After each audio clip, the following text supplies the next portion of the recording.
well be a quite small minority. This kind of populism is a sort of democratic fake. And the rhetoric associated with it is found in various parts of the world, but in particular with Trump and with some of the supporters of Brexit. Then on the second lecture, I was concerned with Russian populism, which was a movement of the intelligentsia in order to reach out towards the peasantry. And this is a special situation where we have a society clearly polarized between an educated minority and the vast bulk of the people. But it has a fairly clear meaning in this case, but it's not quite a modern meaning. The next case, the American populists, which is what I talked about on Wednesday, are much more modern because prairie populism in the late 19th century was the first great democratic movement in America. It ran from coast to coast and affected most communities and was probably the greatest democratic mobilization that America ever saw. But they collapsed ignominiously, as I explained in the lecture, and so they've generally been forgotten about. But American populism is interesting because it is a genuinely democratic movement, and it did score some successes, but it eventually succumbed to the vagaries of the American political structure.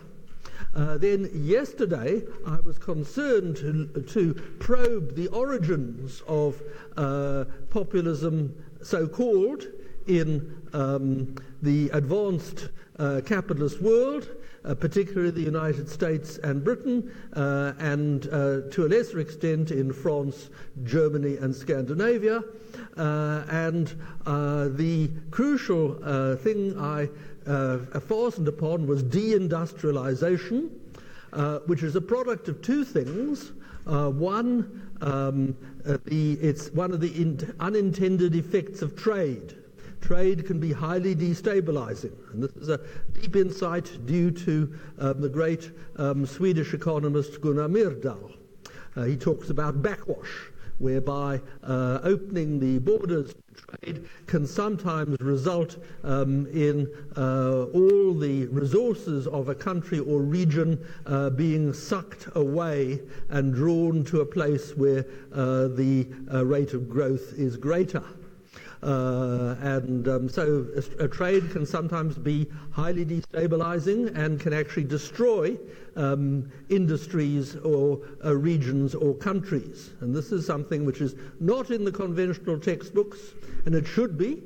And the other thing which was very important was what is called Neo-liberalism, which is a movement of free market fundamentalists, a purely intellectual movement at first, started by Professor Hayek and his friends in the period immediately after World War II, but which became dominant after 1870 because of the Chicago School led by Milton Friedman being in the ascendant and claiming to be able to combat inflation. It's an extraordinary story, and neoliberalism is more than just a set of kind of economic nostrums. It has a whole kind of philosophy of society and of government, but now somewhat discredited because of failing to deliver on its promises, and in some cases actually being highly counterproductive.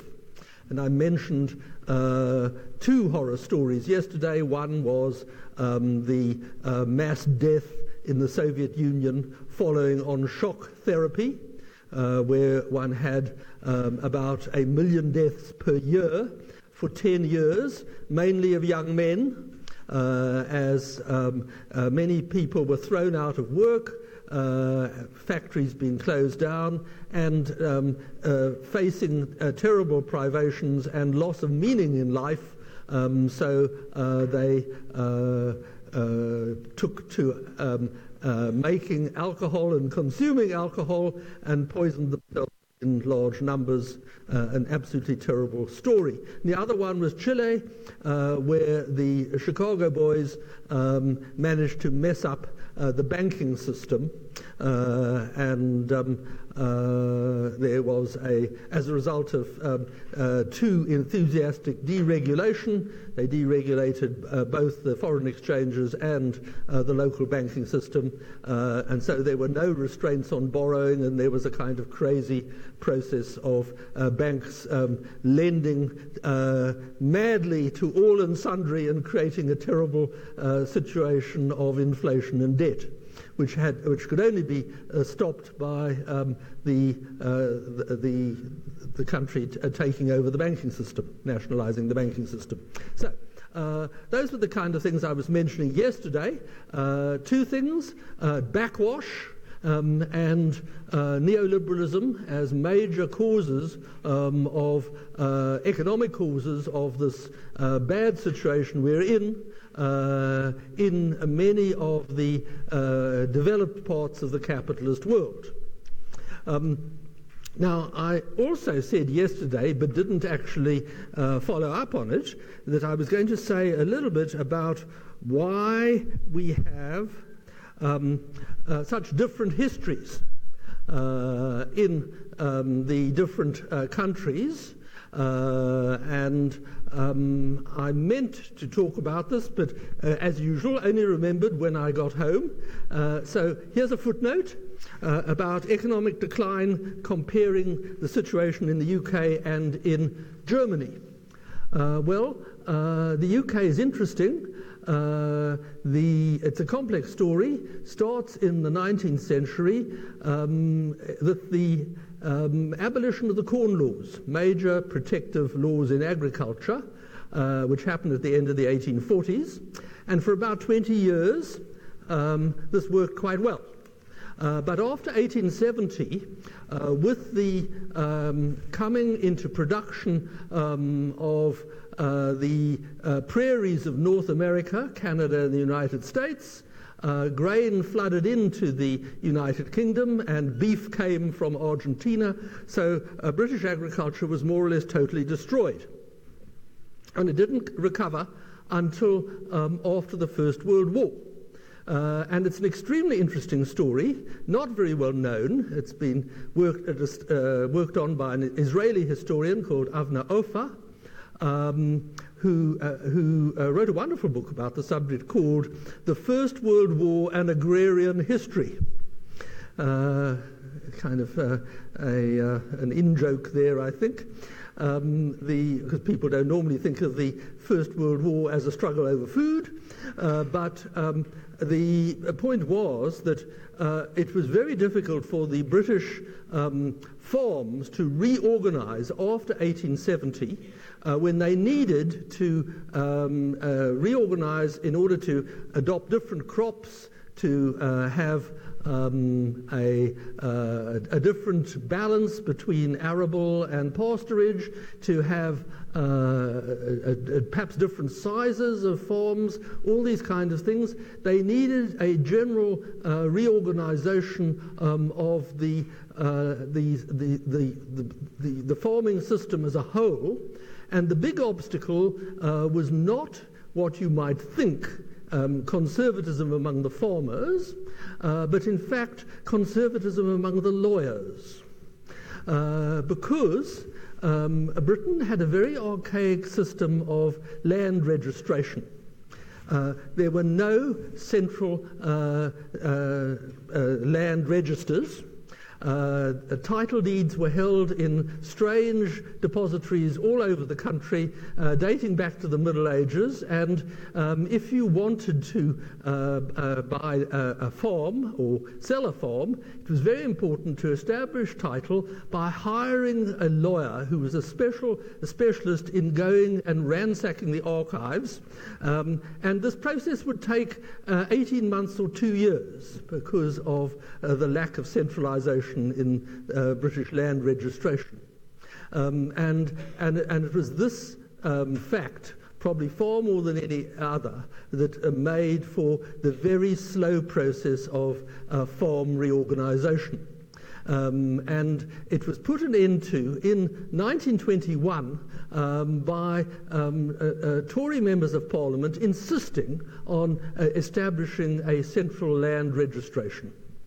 And this did the trick, so the British agriculture revived, reorganized, and in the 1950s was among the most efficient in the world. But this is a very simple example, of course, of how the role of the state can be important in kind of leading the way for private enterprise. And there's a similar story about industry, although the industrial story is more complicated. A lot of it's got to do with backwash, the emergence of other producers in other parts of the world, first of all in North America and Germany, and then subsequently in the Far East. And industry struggled ever since World War I, in fact even before World War I, because to some extent the movement for imperial tariff associated with Joseph Chamberlain was concerned with the challenges faced by the Birmingham manufacturers. And in the 1930s there was quite a lot of active economic nationalism, which again has been forgotten. The Bank of England and a number of other banks, the Midland Bank I think was the other major one, were involved in industrial reorganization. And of course, once you had the big crisis over the pound at the beginning of the 30s, you had a system of tariffs introduced, and the British economy experienced record growth. This is, again, an episode which has largely been forgotten about because of being overshadowed by the coming of World War II. Now, Germany, of course, was the original economic nationalist in Europe. As I mentioned yesterday, they were very influenced by the American example. And they built up their industry at an absolutely extraordinary pace right up to the First World War. And although there were problems in the 1920s and under Hitler, the real question about German deindustrialization was imposed on it by the Allies after World War II, when the famous, or infamous, perhaps one should say, Morgenthau Plan was that the only way to deal with Germany, which had led the world into war on 2 occasions, was to deindustrialize it forcefully. So the Morgenthau Plan was an idea to turn Germany into a purely agricultural country. And inspectors were sent out to dismantle German factories all over the place. And this went on for 2 or 3 years under the Morgenthau Plan, but eventually was reversed by the Marshall Plan. And the Marshall Plan was one of the most successful examples of reindustrialization in history. If you think about it the right way, it's a real counterexample to the inevitability narrative. That once a country has deindustrialized, it can't reverse. Germany reversed in the 1950s with enormous success. And then the next question, I guess, is about how German industry weathered the challenge from the Far East, and it generally was able to kind of fight back. But more importantly, the German labor settlement had resulted in what's called Mitbestimmung, whereby trade unionists sit on the boards of big German companies. And neoliberalism, by encouraging the view that companies don't owe anything to their workers or their environment, but just need to consider the shareholders. This is the famous assertion of Milton Friedman that the only social responsibility which companies have is to make profits for their shareholders. Well, that was not the case in Germany, where you had trade unionists on the boards, and of course these people were dead against any sort of processes of offshoring of German industry, and that's one reason why German industry has held up as well as it has, and why it's at 20%, whereas Britain is at 10%. Or that's the stylized fact, at any rate. But there is a further complication, and that is when Germany reunited in the 90s, unfortunately the exchange rate between the old German East mark and the Western currency was set at the wrong level, and that reunification destroyed industry in Eastern Germany very substantially. Large parts of Eastern Germany have now been turned into sort of retirement towns where the elderly live, and there's a service economy, and there's some very young people, but there's no intermediate groups because there's no industry. And it's these kind of towns which have tended to vote for the alternative for Germany, and so we can say this kind of deindustrialization has directly led into the rise of right-wing populism in Germany. So that's the story, and it's a complicated story, but it does, I think, illustrate the kind of themes which I was talking about yesterday, about the challenges posed to the state and generally to the society, particularly by trade and by neoliberalism. So I want to press on today by talking about a completely different set of problems, the curse of identity politics, as I've called it, and prospect for a revived left. And I'm going to try and present this in the form of a series of theses. I will talk about some authors who I think are worth knowing about, and some history of thought as well, but I'm wanting to be fairly sort of what's the word I'm looking for? Dogmatic, I suppose, and present a number of theses without too much defense, because, again, the story is quite complicated, and I think it's more interesting to get to the end of the story than to fill in the details. So, my basic view is that the 1950s were the golden age of capitalism. This is not my view only.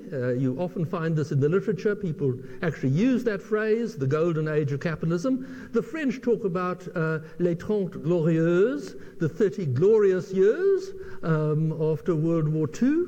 And it undoubtedly was an extraordinary period because of high levels of growth, high levels of equality, and general progress and a sense of optimism in most of those societies. Perhaps not entirely. There were still some clouds on the horizon, and of course there was the Cold War, which led to worries about Russia.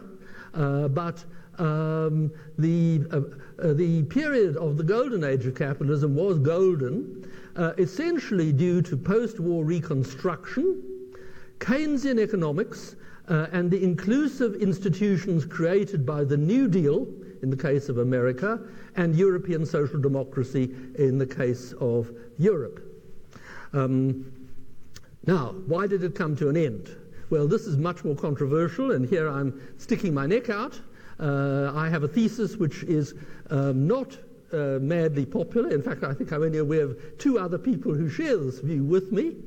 And that is that it broke down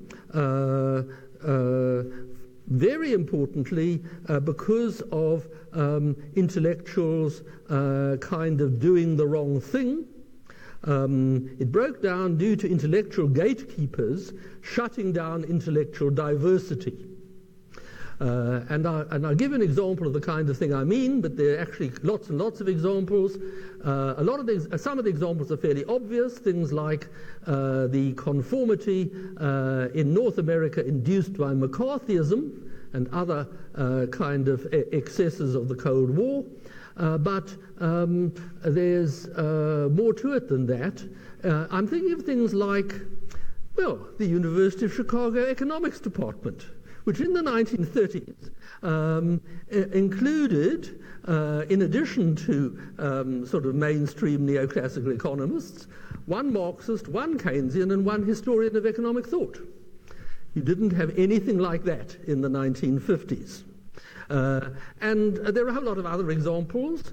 Another favorite example of mine is the institution of peer review.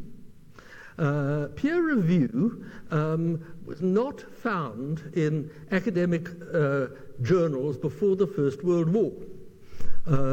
Einstein never had to submit to peer review until very late in his career. He had very much a personal relationship with Max Planck, who was the editor of the Zeitschrift für Physik, and so this whole institution of peer review comes in big in the 1950s. It starts in a handful of journals in the 1930s, but it comes in big in the 1950s.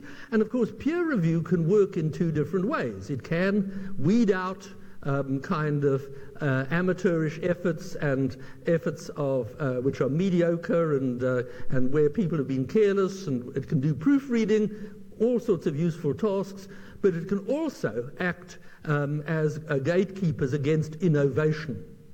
And that's the main worry. So this is another example of the rise of the intellectual gatekeepers shutting down intellectual diversity. And there's a wonderful book from the 1950s, which I have on the right of my screen there, by David Reisman, a sociologist from Harvard, called The Lonely Crowd.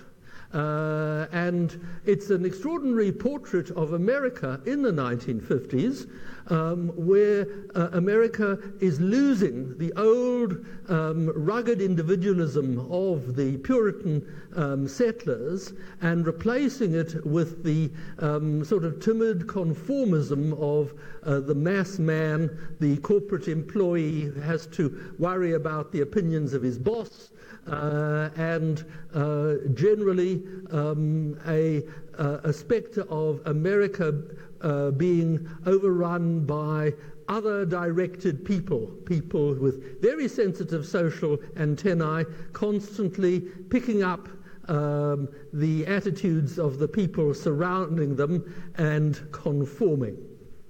So we actually have major sociological writing from the 1950s stressing the rise of America as a highly conformist society. And the third thing is more obvious. It is the rise of right-wing and left-wing activists seeking to re-establish privilege, which had largely been curtailed as a result of the efforts of the New Deal and of the Labour government in the UK and of Social Democrats in other parts of Europe. And by left-wing and right-wing activists, I'm thinking here of things like the right to work laws in the United States, which rather hobbled unions. I'm thinking of things like, and of course, on the other side, there were left-wing activists who were wanting to turn unions into kind of little dictatorships. So you also have processes there of, how shall I say, setting up of hierarchies and privilege and feather bedding and various other bad practices. These haven't perhaps received the attention which they deserve, but they are there, both on the left and the right, attempts to move away from the New Deal settlement already in the 1950s. And the other next line I'm wanting to draw is going forward 10 years into the 1970s, and here I've already yesterday kind of made the point. After 1970, traditional conservatism, which had always before been concerned with tradition, law and order, and community, and very often, of course, religion, was taken over by neoliberalism, a dangerous doctrine about markets being always benign and self-regulating. As I was trying to affirm yesterday, markets are not always benign. You can have things like backwash, which will destroy whole industries and whole regions, and they're not always self-regulating. They are subject to crises from time to time, and you find that there is tremendous variation in the behavior of markets according to the level and kind of regulation to which they are subjected. My favorite example, I think, is banking, where Canada has the best banking laws in the world. They were established in 1840 and by Lord Durham, who had some very good economic advice among his advisors.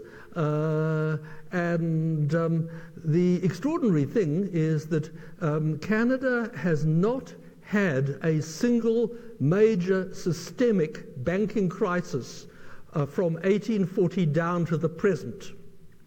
I understand there may be one developing currently, but it's an absolutely extraordinary record. And I'll remind you that the United States has had 3 major banking crises just since the 1880s.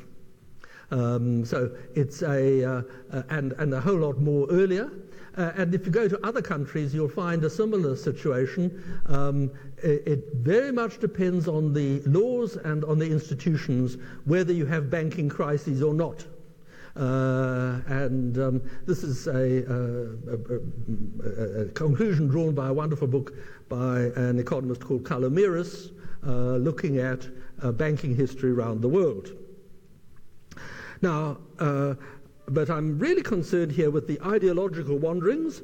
Conservatism lost itself by getting tangled up with neoliberalism, a market ideology, and in a parallel development, the left abandoned its historic role as the party of progress, and progress for all, an egalitarian vision of the future, and disappeared down the rabbit hole of identity politics. So I'm wanting to spend most of the rest of this lecture talking about identity politics and what's wrong with it. Now, in the quote from Hofstadter we had on Wednesday, he's already talking about identity politics in America in the 19th century. And I gave some examples, like the Ku Klux Klan and the Women's Christian Temperance Union, which were examples of status politics in early 20th century America, which were bound up in many cases with identity. But the language of identity tended to be used sparingly, and there wasn't too much consciousness of it as a kind of subject for academic investigation until the 1950s, when we had two rather striking developments which are not normally seen in the same lens. Again, I think I'm unusual in putting them in the same perspective. The first one is the famous psychoanalyst Erik Erikson introduced the notion of identity crisis in his analysis of the life cycle. According to Erikson, all individuals develop over the course of their lives from infancy to old age through a series of stages which are generally marked by a period of crisis, and for most individuals in their late teens or early 20s, there come a series of big decisions about what job am I going to follow, what country am I going to live in, who am I going to marry, am I going to follow a profession, all those sorts of things, and that constitutes an identity crisis and is generally resolved by making a decision or a series of decisions about what one's going to do with one's life.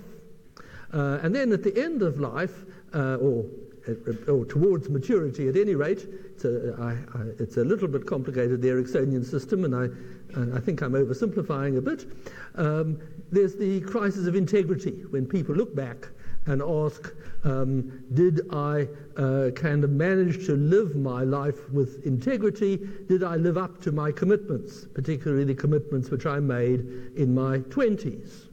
And so identity crisis became a term of art, not just in psychoanalysis, but was taken up by popular writers and novelists and authors of screenplays, and was all over the place when I was growing up. And the other example of identity passing into common usage was in South Africa, when I was, as I said, growing up, because the South African government seized upon the notion of identity, this newly modern notion, which was doing the rounds in the 1950s, and used it as the ideological justification for grand apartheid. Apartheid was the classic example of identity engineering. The idea being that in addition to white identities of Afrikaners and English-speaking whites, there would be a series of other identities, like Zulu identity, for example, which is fairly unproblematic, but then, of course, you run on to things like North Sotho and South Sotho, which don't seem to be that different, except geographically. And identity politics was the grand justification for a grand apartheid, because the South African regime was following the most up-to-date ideas of the time in securing the identities of its various inhabitants. And this example I have specially chosen, of course, to bring out the dangers and sometimes the duplicity involved in identity politics. The actual term itself, identity politics, first seems to be used, according to the lexicographers, in the late 70s. 77 perhaps is the first recorded usage.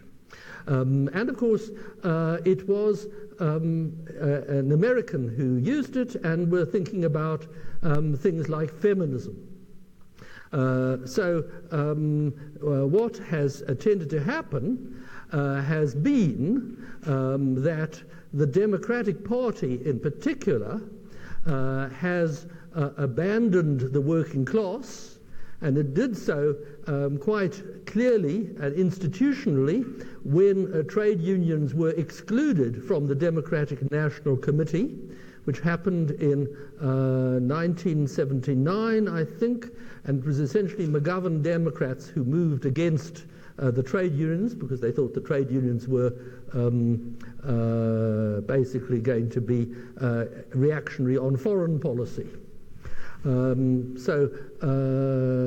The Democratic Party abandoned the unions, abandoned the working class, and concentrated on outreach to the second wave of American feminism and various other identities which were trailing in its wake, notably black politics, black nationalist politics, and the politics of the First Nations peoples and of a whole long string of other minorities.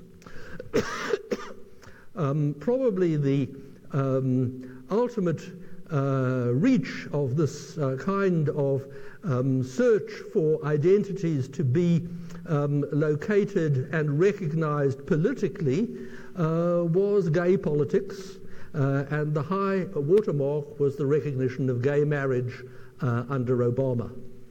That's the kind of apogee of identity politics, and it's one reason why many people, particularly many Americans, tend to have a positive feeling about identity politics. It's South Africans like myself, or Europeans who are worried about the fact that all the neo-Nazi, neo-fascist movements in Europe tend to call themselves identitarians. It's these people who are not so charmed with identity politics. And speaking generally, I think one can say that, and this is not just my opinion, there's a whole body of scholarly work about this, and there's a very important book by Mark Liller about this, that identity politics is a particularly divisive form of status politics. Status politics, the kind of politics identified by Richard Hofstadter, concerned with status rather than welfare, and the reason why it's divisive are twofold.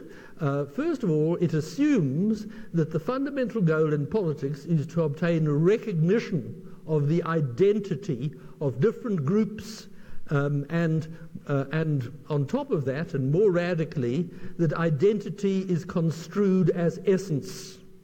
If you know a person's gender or skin color, you know how he or she will vote. That is because you know the essence of the person, and politics is essentially a simple transcription of essence into actuality.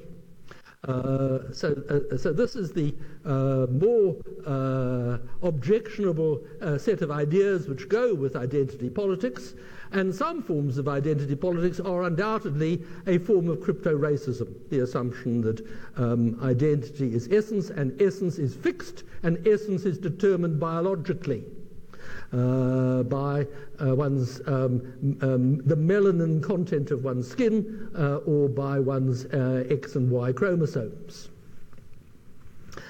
And the second objectionable feature of identity politics is that it assumes that the fundamental problem of society is prejudice, and the prejudice can be overcome by, quote, unquote, celebrating difference. Celebrating difference, and the emphasis there has got to be on the word celebrating, which is a very peculiar thing to expect. And of course this is divisive, because the real thing that is needed to get a society work is not so much celebrating difference as tolerating difference. And developing mechanisms in the society so that we have social allocation which give rights to all, and not just to a haphazard menu of privileges for formerly persecuted minorities, or for that matter, majorities. And what tends to happen with the Democratic Party in particular is the development of a long list of client groups like women and blacks and people from Puerto Rico and members of the Cheyenne Nation and what have you, which all have to be celebrated. And if you've got a long list like that, it's automatic that you're going to get jealousy about questions of precedent. Who goes first? Who gets the biggest slice of the pie? And it is automatically built into the situation that you get division in this way. This is a problem which has really kind of been particularly violent and vicious on campuses, where you have affirmative action now for an enormous list of minorities. I think Berkeley a few years ago had a list of 36 different groups for which there was affirmative action. And of course, they jostle for position. And at the moment, of course, there's this extraordinary case which Harvard is the main what's the word I'm looking for? Plaintiff. No, other way around. It's the Asian Americans who are taking Harvard to court because of claiming that affirmative action at Harvard is a thinly disguised form of anti-Asian racism. This is the kind of a set of problems, the divisiveness associated with identity politics, but I think there's more. I think that a whole lot of the presuppositions of identity politics are just false. It is just not the case that one's genetic endowment determines one's views in politics and on all sorts of other matters. The language of identity politics often goes on about diversity. But one of the strange assumptions of identity politics is that groups are not internally diverse. If you know what a person's gender and skin color are, you know everything that you need to know. You will be able to determine what their attitudes are towards politics and towards cuisine and towards all sorts of other things, because basically the hidden assumption there is that these groups are groups of clones, completely identical and with no internal diversity. And this, I think, is a deeply objectionable view, one which is empirically false and morally pernicious. I think the rise of identity politics has been more than just divisive. It's also kind of undermined a whole lot of sensible policy making, and it's led to a certain amount of intellectual prostitution. America has been unable to come to terms with deep racial divisions between whites and blacks because somehow even to mention these things is to violate basic taboos and disrespect certain people. And if you can't mention problems, then you can't solve them. This seems to me to really be one of the more terrible consequences of identity politics taking over American universities and also the mainstream media. Now, I want to say some more about the general characteristics of the left. Because that's the other part of my title today in the last lecture, the prospects for a revival of the left. Obviously, I've been already suggesting some things which left-wing people need to think about. One is reindustrialization.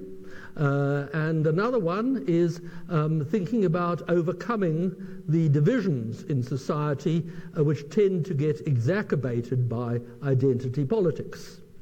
Here, I think the important thing is to ask yourself, what does it mean to be left? Now, historically, the left originated in the seating arrangements of the French Chamber of Deputies. On the left, you had seated the party of progress. On the right, you had seated the party of order. And this, I think, is quite a good definition of the basic ideas associated with the left and with the right. The left generally considers it's more important to engage in improvement and change and experimentation. The right is concerned with maintaining the good things from the past. So it is concerned with defense of the status quo against changes which are not improvements.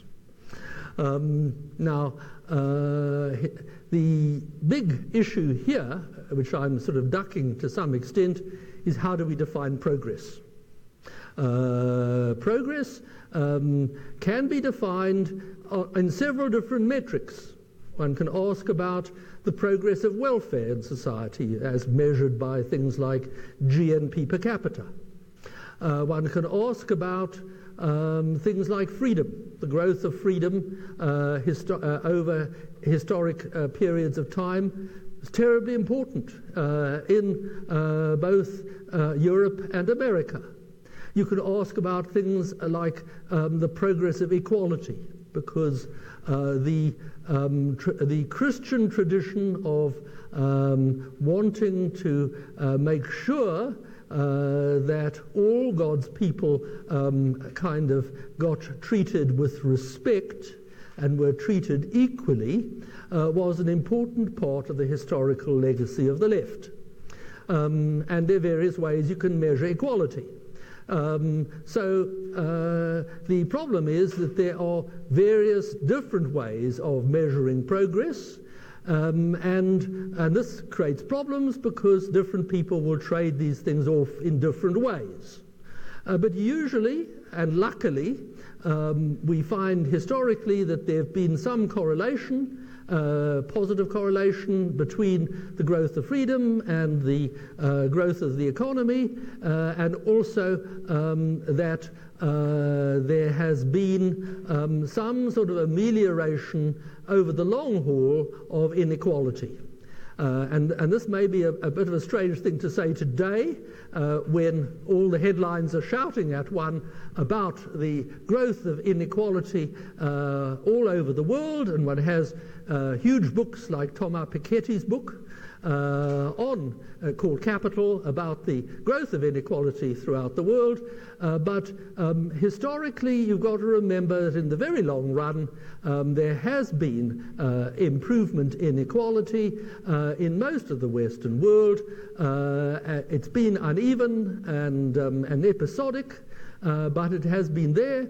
And the way to really think about it is to bear in mind the sort of picture of old regime France, where inequality was kind of massive, in that the annual income of a grand seigneur might be kind of 1,400 times the income of a peasant on his estate. So there has been, in general, and as I said, fitfully and with reversals from time to time, a general growth of equality throughout the developed West. It's been reversed in recent years, but it was quite strong in the 1950s. One of the major results of the Second World War was, in fact, to destroy large quantities of inherited wealth, and so this was one of the sort of unintended benefits of Hitler, that there was considerable equality in the West as a result of the terrible destruction wrought in the Second World War. Now, historically, although this is the definition of left as the party of progress and the right as the party of order, there have been three grand narratives about the left which are worth considering. And if we are going to be serious about asking for the revival of the left, is it a possibility? What's going to be the outcome of all the populist uprisings all over the developed world? These are the first things we've got to consider, the three narratives. Well, the first is the revolutionary tradition, the belief in social revolution being history's locomotives. Wonderful phrase, history's locomotives. It's the name of a wonderful book by the late American historian Martin Malia, who traces the revolutionary tradition from late medieval times, the Hussites in Bohemia, through the English Civil War, through the American War of Independence, through the French Revolution, right down to the Russian Revolution, and shows how the participants in those great social revolutions very often knew about what had happened in previous revolutions. The people in the French Revolution are forever worrying about whether Robespierre is going to be another Cromwell. So there is a sense of tradition there. But this revolutionary tradition of the left is now, I think, very much a back number because of what happened in 1990 with the collapse of the Soviet Union, which was not just the failure of that system, that set of politics, that economy and that way of life, it also revealed that Soviet society had never really been progressive. It had considerable levels of inequality and, of course, unfreedom, which is sort of been notorious right from the word go. So on the substantive criteria of what is left, the Soviet Union fails, and it's also clear that a lot of this is connected with the revolutionary origins of the Soviet Union because, of course, it was Lenin and his henchmen who were concerned to entrench themselves in power and give themselves privilege right at the start. That narrative, I think, as I said, is now a back number. Now, there's a second narrative which isn't as well known, and in fact is rather wonderful, because it tells you a great deal, in particular about America. It's a book by the late American economic historian, perhaps I should say historian and economist, Robert Fogel, and it's called The Fourth Great Awakening. The Fourth Great Awakening and the Future of Egalitarianism. It came out some years ago. I'd better look at the date on the jacket because I don't remember exactly when it came out. Let's see. Oh dear, the title page is confusing, or back of the title page is confusing. Now I can't see when it came out, but it's been out for quite a long time. Fogel's been dead a few years, so it's the narrative of progress taking the form of substantial waves of social inclusion.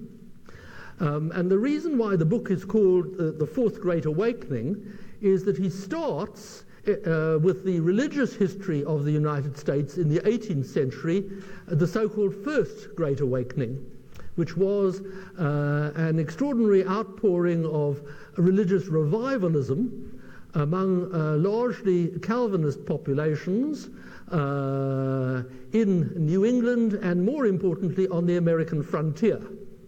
The First Great Awakening was a situation where America was transformed, and Fogel argues that it had long-run social consequences because the yeoman farmers were the people who turned up at the great camp meetings, and they were people who did not share the power vested in the House of Burgesses in places like Virginia, And the American Revolution effectively, the American War of Independence effectively enfranchised these people.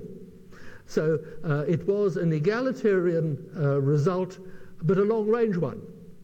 But at those camp meetings, there were also present other groups of people, women and slaves.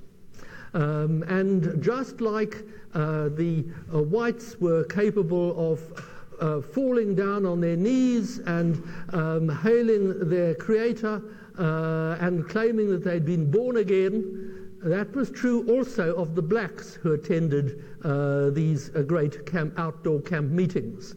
And so Fogel wants to argue that abolitionism, the movement to liberate the black slaves of America, also originated